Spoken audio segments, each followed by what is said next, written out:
Do you ever wonder how Halifax got to be where it is today? Well, that's exactly what I'm about to cover in this video. Welcome back to my channel. My name is Greg Pierce. I am a local real estate agent and investor based out of Halifax, Nova Scotia. I was born and raised in this area, so I'm super passionate about the topic today, which is how did Halifax become what it is today? We're going to be taking a look back at the World War era all the way up now to modern day and talking about the path of Halifax and how it became the booming city that it is now in Atlantic Canada, and what is to come for Halifax in the future. So I'm guessing if you chose to watch this video, you're familiar with what Halifax is, but if not, it's important to get context. So Halifax is on the east coast of Canada, and it represents a huge port city. So there is tons of economic growth and development that happens throughout here, but there's also a huge naval portion of the Canadian military here. So that's really important for what we're going to talk about and how Halifax became what it is today. Let's start with a brief look back to the early war era, World War I, which was 1914. And obviously there was a massive event, the Halifax explosion in 1917. So as previously mentioned, Halifax was a key naval port for not only the Canadians, but also the British forces.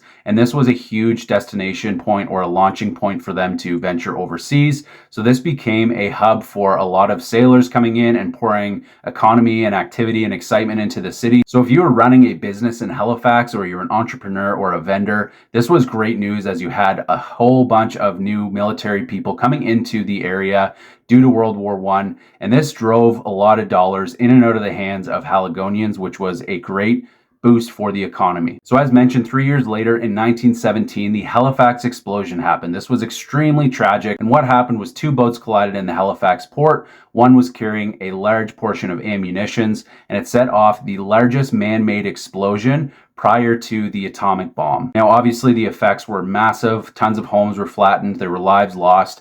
But places like Boston really rallied. And to this day, there is a tradition where Nova Scotia delivers a massive Christmas tree down to Boston for Christmas time to show the support and continued thanks for what they did around this time. Now, there was a ton of aid and support that rushed to help Halifax and Nova Scotia. And as a result, tons of economic development did happen. Homes were built very, very quickly. One of those areas being the Hydrostone, which if you're a local, you know what that's all about. Now, even after World War I ended, Halifax continued to be a booming economy. So the post-war era was good to Halifax, and this continued all the way up until World War II started in 1939. Now, this emulated much of what happened in World War I, but on a much larger scale. World War II was a number of years later, so technology had ramped up, the number of jobs required to go to war ramped up, and this was something that really helped out Halifax based on its strategic position on the east coast of Canada. In my opinion, this is really the key turning point for Halifax, because there were tons of civilians and military people coming in and out of Halifax,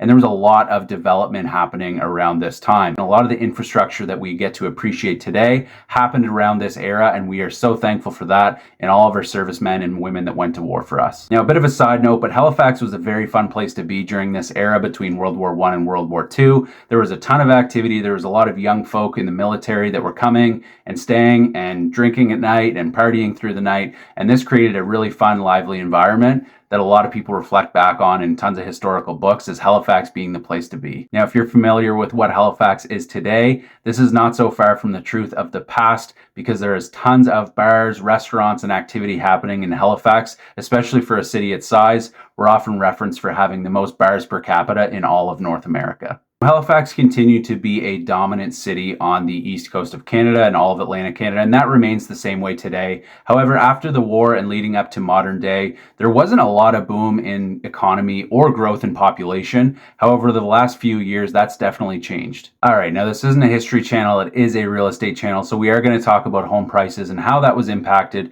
throughout the year. So we're going to fast forward all the way up to 2010.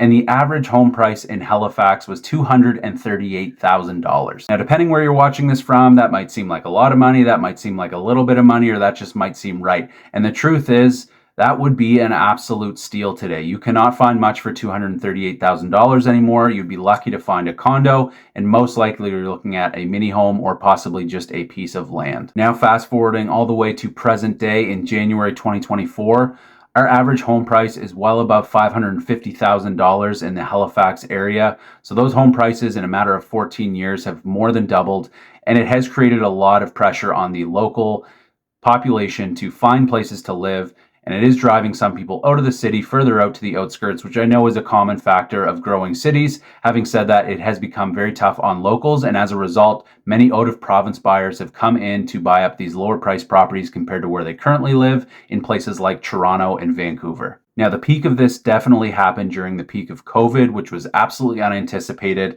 Having said that, there are some measures now put in place to protect some of these home prices, although it hasn't wholly helped out the situation. One of those being a foreign buyer ban over the next couple of years. And there are D-transfer taxes that are on top of the original 1.5% D-transfer tax here for out-of-province buyers. So that is a bit of a deterrent for people that are out of province to buy real estate here in Nova Scotia, which should give locals a leading edge. However, that is not always the case, unfortunately. Now, this once affordable city has seen a profound transformation, and as a result, our property prices are now on par with places like Calgary and many cities in and around Ontario. So it is making it a bit more challenging for it to be a good investment. However, I've made plenty of videos talking about the next 6 to 8 years being very, very good in terms of an investment for appreciation here in the Halifax area. So what's been driving all of this recent growth in home prices?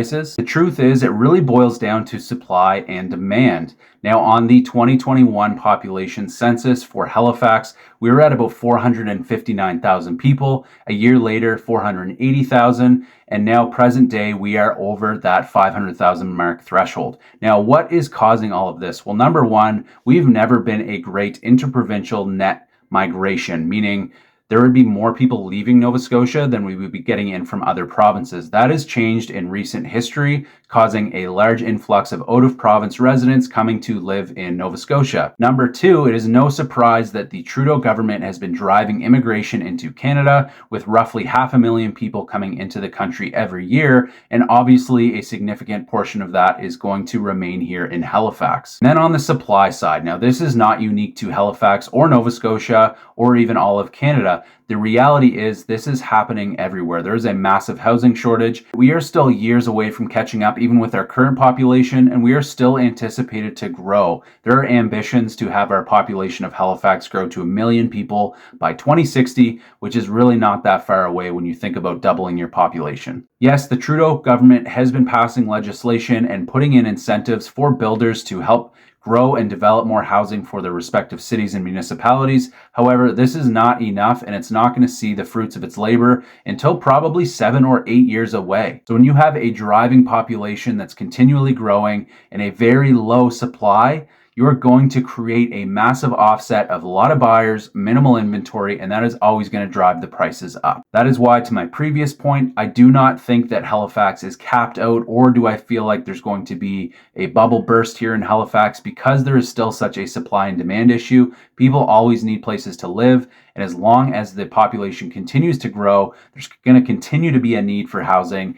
and that housing need has not been met by a long shot. So what's the challenge for home buyers? Well, number one, if you're renting, it's not any better on that side either, as rents here locally are extremely high.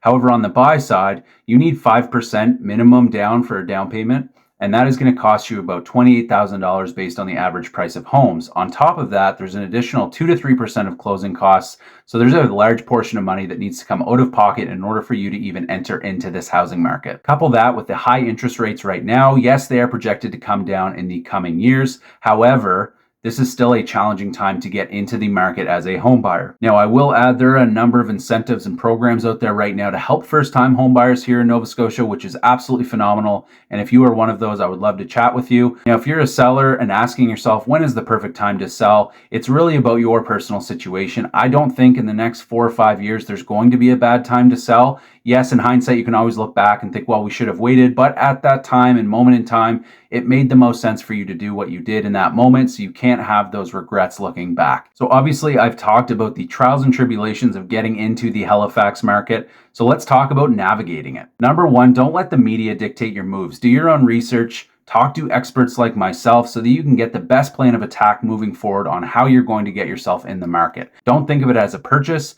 think of it as an investment. Selling, just make sure to time it right. Make sure your property is as strategic as possible, well positioned, and looks good, and you won't have any issues. Again, talk to me. I can help guide you through this process. So where is Halifax going? Well, by 2060, the goal is to have 1 million people in Halifax and 2 million people in Nova Scotia. And yes, while that might seem like a huge undertaking, the reality is I don't see this as being something that's unattainable by the government because of how quickly we are growing. Now, do a lot of things need to change in terms of infrastructure, healthcare, our public education? Absolutely. I don't think anyone would dispute that. But necessity is the mother of invention, and I do know that if we continue to grow, I do have faith that this city is going to flourish and see a lot of economic growth and development with the booming population. Hopefully, house prices do stable out at some point. However, I do not see that in the next 5 to 10 years.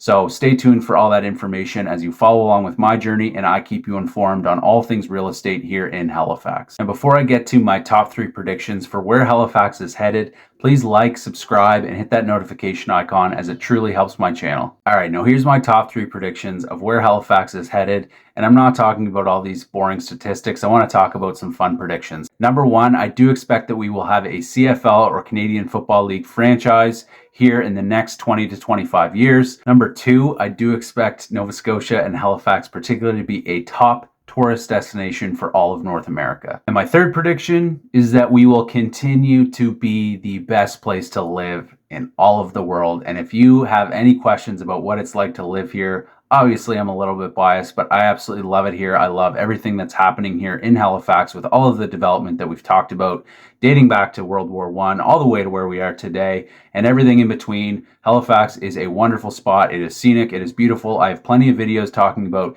the beauty that is Halifax, Nova Scotia, and there's so much excitement and buzz for what is to come for the future of Halifax. I cannot wait, and I hope you share that journey and passion with me. If you have any questions, leave them in the comments down below. Let me know where you're from, and I'd love to chat more about Halifax. Thanks so much for tuning in, and as always, I'll see you on the next one.